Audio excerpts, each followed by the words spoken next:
All right, so I thought it would be really interesting to kind of do a little bit of a deeper dive into what is making the Bucks successful as of late and what they need to do to be serious contenders in the Eastern Conference, because I know I've made a couple videos on this team recently and I've talked about the things that have been going better for them since a really rough start to the season, which also I addressed in a video earlier this year. But I was really impressed by their win today in the NBA Cup against a Hawks team that I actually thought played pretty well and honestly very well at stretches. And I thought they did some really, really good things that were very indicative of a serious contender, because I seriously think this Hawks team is legit, like very legit. I actually really like this team a lot. And I was actually kind of hoping the Hawks would win because I wanted to make another Hawks video because I've been liking what I'm seeing out of that team so much. But the Bucks win. And they deserve this video because there is a lot to talk about with this team and a lot of things to like about the Milwaukee Bucks. Before we hop into the video, if y'all haven't already, make sure you hit that subscribe button. Help me push towards the 2,000 subscriber mark on the channel. Uploading every single day, multiple NBA videos on a daily basis. Would really appreciate it if y'all do subscribe. Without further ado, let's hop right into it. So the Bucks are now up to 14-11, which puts them in the 6th seed in the Eastern Conference, only about a game back of the Knicks and 2 games back of the Magic, who likely will slip down the standings a bit because of the Franz Wagner injury, which is going to keep him out for the next couple months, and obviously Paulo Banchero likely being out for at least another couple weeks. So that will probably lead to the Magic slipping down the standings a little bit. There is a really nice opportunity here, considering I think they're just a better team than the Heat as well, to kind of capitalize and thrust themselves into a top 3 or 4 seed in the East. And really, they've recovered amazingly from a super rough start to the season where they were 2-8 and have since been 12-3. Definitely playing high level basketball and have been awesome since that point. I actually looked into the numbers just to see what the comparison is from the first start to the season when they started the year. The first 10 games when they went 2-8, they were the 22nd. They had the 22nd best defensive rating in the league, only basically the 9th worst. And they had the 12th worst offensive rating in the league. They were bad offensively and they were bad defensively. The team was not flowing well at all. And since then, they are the 10th best offensive rating in the league and the 8th best defensive rating in the league. They have gone from a very bad team to having the 10th best net rating in the league at 5.7, whereas previously they had the 9th worst net rating in the league at negative 5.1. They have completely turned around their season in a relatively short time, and I want to talk about why that is. So, first and foremost, let's look at some numbers. Dame is having a really good year, and he is playmaking at a very high level. 7.5 assists per game. I have to believe that's a career high, although I'm not actually totally certain of that. Let's go check real quickly and see if Dame has ever averaged that many assists.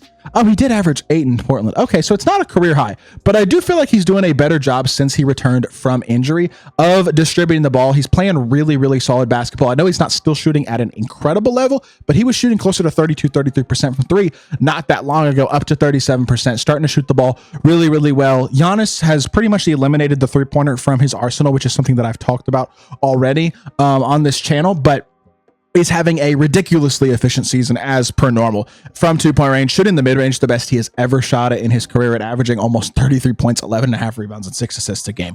He is having a ridiculous season right there as a truly top 2 player in the world. Like, it's him and Jokic, I feel like, right now, and that's coming from a Luka fan. I love Luka, but I just can't put Luka right now to this point in the season on the level of what Jokic and Giannis are doing. Giannis is having a ridiculous season.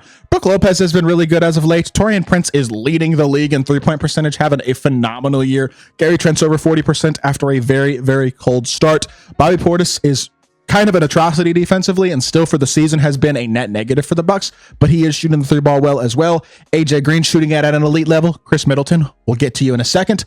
Andre Jackson having the best shooting season of his career on decent attempts and actually playing pretty well in his own right. I really like Andre Jackson.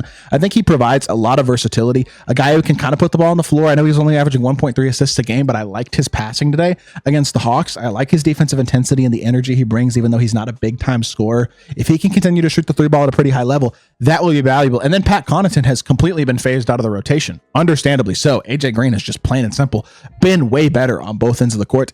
And basically what that means is, besides Andre Jackson Jr., who again is shooting better this year, every single other player that the Bucks put on the court next to Giannis is an above average to elite shooter. They have really found role players in Taurean Prince, Gary Trent, AJ Green, etc., who are shooting the three ball at a really high level and providing a ton of value to this team that they just didn't have last season. None of those guys were on this roster, and it has taken, taking Pat Connaughton out of this roster, out of the rotation has been a huge addition, or it's been addition by subtraction, I guess, and replacement. And I really think this team is just looking a lot better. They don't have to worry about Marjon Beauchamp anymore. Doesn't matter. Like, they don't need him. They have enough guys. And that was my biggest concern with the Bucks coming into the season, was how are the role players going to play? Are they going to have enough depth? The offseason additions have been awesome. Taurean Prince, Gary Trent Jr., AJ Green wasn't an offseason addition, but he's playing way more this year.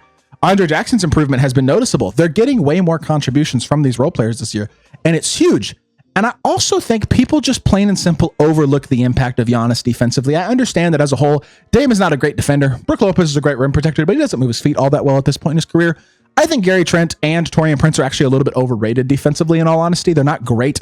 AJ Green, though, I will give credit, has been a very, very good defensive player this season, as has Andre Jackson Jr. Those are kind of their perimeter stoppers. But let's not forget about Giannis, man. This play, I'm sure many of y'all saw the highlight already, but this play that he made earlier today, kind of a game-saving block in a lot of ways that basically maintained momentum for Milwaukee and really stunted Atlanta's offense, was just ridiculous. Like, look at this play. Capella's wide open for a lob. This is the easiest dunk in the history of the world. Easiest dunk ever. Nope. Here comes Giannis, just straight up swatting it. Ridiculous defensive play. There are probably, I can count on one hand, I think, the amount of guys in the NBA who are capable of making this defensive play. Maybe two hands. But like Giannis, Wemby, Jaren Jackson Jr., Anthony Davis when he's healthy, maybe Bam Adebayo. There's probably a couple more names, I'm sure there are, that I'm forgetting, but there are very few people with the size, speed, and strength combination to make that defensive play. I get that Giannis doesn't really guard primary ball handlers, often kind of stays away from being a defensive stopper on ball against guys who are scoring the ball a lot. But his impact defensively is something you cannot forget about. He had 4 blocks today and had an awesome, awesome game on both ends of the court. That is a huge, huge piece to this team. And then the other thing that I think has really helped him out as well as of late is the fact that they're kind of letting Damian Lillard be the closer on this team. It's something that Giannis has never been great at, something he's been criticized about a lot throughout his career. Letting Damian Lillard be the closer as of late, and with how well Damian Lillard has been playing, has been a huge plus for this team as well. Let's look at these last 2 NBA Cup games. Again, shout out to Shot Creator for these videos, by the way. Shot Creator is such a cool tool that allows you to find and pinpoint these types of plays. But Damian Lillard on Tuesday in Orlando, I'm sorry, I guess it was at home in Milwaukee, but versus Orlando, 57 seconds left in the game. Who are you going to down by 3? Of course, you're going to Dame time. And he hits a step back fadeaway 3 over Wendell Carter Jr. Tough freaking shot. But it's not tough for Dame. He's knocking that down. You know he's there in the clutch. Same thing. You're back down 1, 35 seconds left. What's Dame doing? He's blowing by a high-level defender in Anthony Black, getting to the rim and finishing. No question about it, finishing with the dunk. That's the type of stuff you need to see from Dame, is a guy who can close from the outside and the inside at a high level late in games. And then today, same thing. They're up 5, 31 seconds left. 1 bucket seals the game. They're looking for the dagger. Who do you go to? Chris Middleton? Nope. We're getting the ball over to Damian Lillard. Dame attacks, forces a switch. Dyson Daniels, an elite defender, yes. Jalen Johnson's still a very good defender, but that's the mismatch. It's not a huge mismatch, but that's the matchup Dame wants. And look at this. Dame right here. Jalen Johnson's got to play high on him. That hesitation, small little hesitation, creates enough space, and Dame gets inside, knocks down the floater, scoring from all 3 levels. At the rim, in more of a floater mid-range area, and from the three-point line in those 3 clips. That's the value of Damian Lillard as a scorer, is the ability to do it in so many different ways. And having one of the best closers in NBA history on your team in Damian Lillard is a massive, massive asset. Now, I can't finish this video without being somewhat negative in one area. If this team wants to be a championship contender, they are going to need more from Chris Middleton. I get that this was, his 3rd or 4th game of the season, his 4th game of the season. I don't think Basketball Reference is updated yet with his game against the Hawks, but he's so far averaging 7 points a game on 25% from the field and 28.6% from 3. And he was 2 for 7 today with 6 points and -5 in 22 minutes. I get he has not played a ton of basketball over the last couple seasons, and he has played no basketball this season until basically this week.